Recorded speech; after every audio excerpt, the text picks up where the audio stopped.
வணக்கம் உறவுகளே. இன்றைக்கு நான் எங்கே நிற்கிறோம்னு பார்த்தீங்கன்னா இரண்டைமலை குளத்தில் நிற்கிறேன். இப்போ பார்த்தீங்களா என்ன தெரியும் அப்படி சுற்றி கிட்டத்தட்ட எவ்வளோடா கிலோமீட்டர் இது அப்படியே சரி ஓகே உள்ளுக்கு போய் பார்ப்போம் என்னென்ன விஷயம் இருக்கான்ட்டு. என்ன இப்போ உள்ளுக்கு பார்த்தீங்கன்னா இது தண்ணி வந்து உயர் மட்ட நிலைக்கு வான்கதவு துறக்கப்படுகின்ற அமைப்பு இதில் இருக்குது. இப்போ இதில் பார்த்தீங்கன்னா தெரியும் தண்ணி எந்த லெவலுக்கு கூடியிருக்கா உறைஞ்சிருக்கான்னு பார்க்குறது. அப்படியன்று கூடிடாது ஆனால் அளவு குறைஞ்சா அந்த அதில் அடக்கிறது அளவு குறைஞ்சல மாற்ற கூடியிருக்காண்டு பார்க்குறது. அப்படியே இந்தியாவில் பார்த்தீங்களாண்டா இந்தியாவில் ஒரு தெரியுது அவங்களுக்கு இந்த அதே இதிலேருந்து கீழ் மட்டத்துக்கு எவ்வளோ இருக்குன்னு அங்கே தண்ணி பாயிட அதில் என்ன போய் பார்க்கலாமா நாங்கள் இங்கே அதில் தெரியுது ஒன்று பார்த்தியா?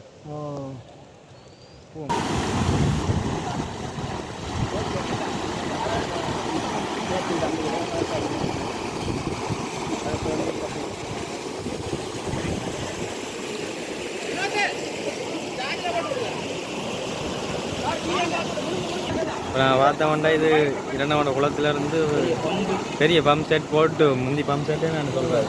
பம்ப் செட் போட்டு வைக்கிற ஒரு விவசாயத்துக்கு வைக்கிற மாதிரி கிடையாது. தொட்டி கஞ்சி பாருங்க எல்லாம் நீந்தி அடிக்கிறாங்க. பட்டினா தான் இருக்குது. இது வந்து தான் இருக்கு. இந்த உண்மையிலே எங்கே யாழ்ப்பாணத்தில் இப்படி ஒரு இடம் இல்லை. பார்த்தீங்கன்னா தெரியும்.